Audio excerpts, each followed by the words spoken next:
Hey, how's everyone doing?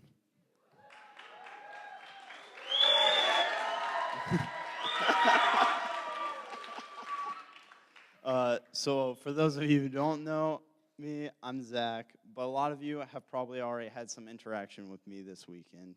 I'm generally an outgoing person who's fun-loving, likes to crack jokes, and tries my best to remain in good spirits. I've been blessed to have people around me who have seen the best in me, held me accountable, and helped me grow. One of these people was a friend of mine in sophomore year. Like me, he always had a ridiculous sense of humor and always tried to make everyone in the room smile. He was a brilliant mind, a hard worker, and a deeply caring and compassionate individual. He, unbeknownst to me, was fighting a battle with depression and ended up dying through suicide during our sophomore year. It was my first time experiencing such a loss, and I felt completely disconnected from everything I valued. This sense of isolation distanced me from my friends, family, and faith. It was the loneliest I had ever felt. However, that summer led to a period of great renewal for me. I'd applied for the Hobie Leadership Conference and was chosen to represent my school there. I made connections with my small group and was able to open up to them and feel supported. After Hobie, I went to LIT camp at Lazy F and felt a similar sense of support with my small group there. I was given an opportunity to share my story during a campfire, and I discussed what I had been going through with complete vulnerability and was met with hugs and love. This was really crucial in reconnecting me and reinforcing me with my faith, and that campfire was probably the strongest I've ever felt God's presence.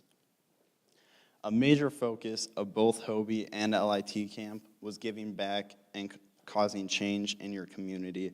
So it was something I was already reflecting on when I was approaching my rank of Eagle Scout.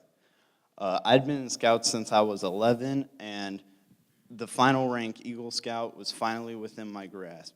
For those of you who know anything about Scouts, in order to achieve Eagle Scout, you need to do an Eagle Scout project, which is a really in-depth service project that typically takes a long time. And for my project, I decided I wanted to do something with suicide prevention. I met with a local neuropsychologist in order to discuss the starting of a suicide prevention program at my school. I wanted others who were suffering from mental illness to have access to a support system to help them. I was working on this for the majority of my junior year and learned a lot about how to best raise awareness in my and change in my and your community. So here's a handful of things I learned that I want you guys to take away from my experience. So, point one, you're never too young to make a difference. A lot of you are in middle school or in sixth grade. We have a really wide age range here, but all of you are capable of making a difference. Young folk will hear that they're the future of the world or the country or the church or whatever, but we're also in these right now, and we're capable of leading right now. In the Bible, God called Samuel to the work of ministry, and he was only 11 years old. But God still recognized that he could create change and impact his community.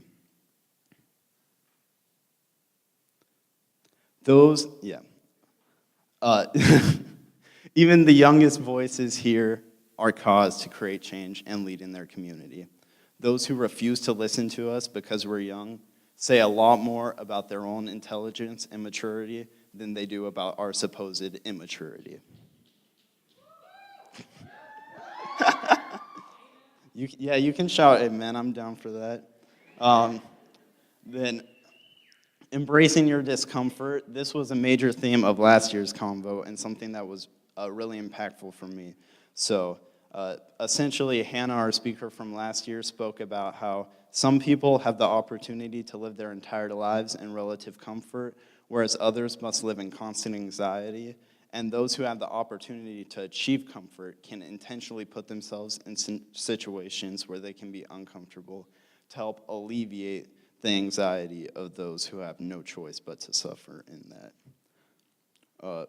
In my case, I was working to create a program to help people suffering from mental illness, but there's a lot of principles or a lot of situations where this principle can be applied.